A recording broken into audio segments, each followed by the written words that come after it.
અરવલ્લી કે જ્યાં ભાટસરમાં કુદરતી હોનારત સર્જાઈ। વરસાદી પાણી ભરાતા 80% જમીન પાણીમાં ગરકાવ થઈ ગઈ છે।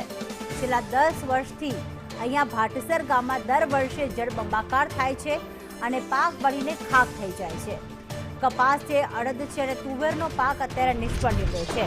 પાણી નિકાલ માટે ખેડૂતો ઉગ્ર માંગ કરી રહ્યા છે। પાટણના ચાણસ્માના ભાટસર ગામમાં 1 વર્ષ કે 2 વર્ષની આ સમસ્યા નથી, પરંતુ 10-10 વર્ષથી કુદરતી હોનારત સર્જાય છે, પરંતુ તંત્ર ઉદાસીન છે। 80% જમીન પાણીમાં ગરકાવ થઈ જાય છે।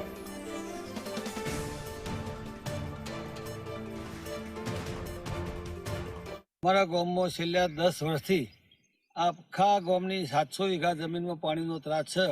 નબદા નેડો આવવાથી અમુક જગ્યાએ મોટો નાળો, કોઈ રોડનું નાળું મૂકવામાં ન હોય, કોઈ નબદાનું નાળું મૂકવામાં ન હોય, એના કારણે પાણી વર્ષોથી ભરાઈ રહેશે અને દર સાલ અમારા ગામમાં પાક નુકસાની દર સાલ થાય છે, પણ સરકાર અમારી કોઈ અભળતી નહીં। અમે દર સાલ ફોટા મોકલીએ છીએ, દર પેપરમાં આપીએ છીએ, પણ આ વસ્તુ ખેડૂતોનો પાક 1 વીઘાએ 2000નું નુકસાન પડે વાવેતર કરી।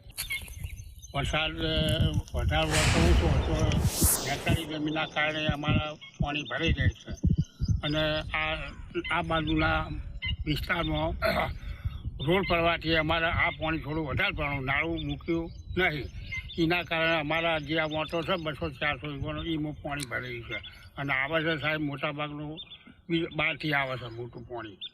અમારા ગામમાં બહારથી પાણી આવવાથી અમારા ગામની જમીનનું નુકસાન થાય છે, પાકનું નુકસાન થાય છે। આ પાણી કેટલું ભર્યું છે તે 2 કિલોમીટર સુધી ભર્યું છે। બધી જમીનોમાં અડદ વાયા હોય, કપાસ વાયા હોય, એ બધાનું નુકસાન થયું છે। આની ભરપાઈ આપો અને આ નેળાથી પાણી જવાનો કોઈ નિકાલ મેળ્યો નહીં, વચ્ચે આ બાજથી આ બાજ જવાનો।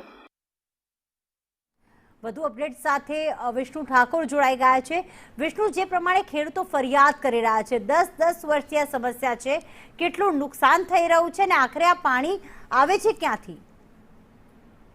જી ચોક્કસથી ચાણસ્મા તાલુકાના ભાટસર ગામની સ્થિતિ હાલ ખૂબ જ ચિંતાજનક બની ગઈ છે। આ ગામનો ભૌગોલિક રચના જેવી નીચાણવાળા છે કે જે આસપાસના તમામના ગામડાઓને સીમનું વરસાદી પાણી વહીને અહીં ભાટસર ગામને આવીને એકત્રિત થઈ જાય છે અને હાલની સ્થિતિની વાત કરીએ તો ગામને આશરે 700 વીઘામાં 80% જેટલી ખેતીલાયક જમીન છે અત્યારે તળાવ કે બેટમાં ફેરવાઈ ગઈ છે અને ખેડૂતે રાત દિવસ એક કરીને કપાસ, અડદ અને તુવેર જેવા ખરીફ પાકોનું વાવેતર કર્યું, પરંતુ આ બધા જ પાકો પાણીમાં ડૂબી જવાના કારણે કોવાઈ જઈ રહ્યા છે અને તેને લઈને પાકો તદ્દન નિષ્ફળ ગયા છે। સૌથી ગંભીર બાબત એ છે કે આ સમસ્યા કંઈ આ વર્ષની નથી, છેલ્લા 10 વર્ષની આ ખેડૂતોને આ જ આફતનો સામનો કરી છે। ગામના પૂર્વ સરપંચ કનુભાઈ દેસાઈ સાથે પણ મારી વાત થઈ છે, તેમણે પણ એવું કહેવામાં આવ્યું છે કે નર્મદા કેનાલના નિર્માણ વખતે ગંભીર જરૂરી પાણીના નાળા ન મુકાયા હોવાથી પાણીની કુદરતનો નિકાલ માર્ગ બંધ થઈ ગયો છે અને હવે સ્થિતિ એ છે કે પાણીને સુકાતા મહિનાનું લાગશે, જેના કારણે ખેડૂતો શિયાળુ કે દિવાળી પાકને વાવેતર પણ કરી શકે તેમ નથી। ખેડૂતોને હવે એક જ માંગ છે કે તાત્કાલિક તંત્ર દ્વારા સર્વે કરવામાં આવે, સર્વે કરીને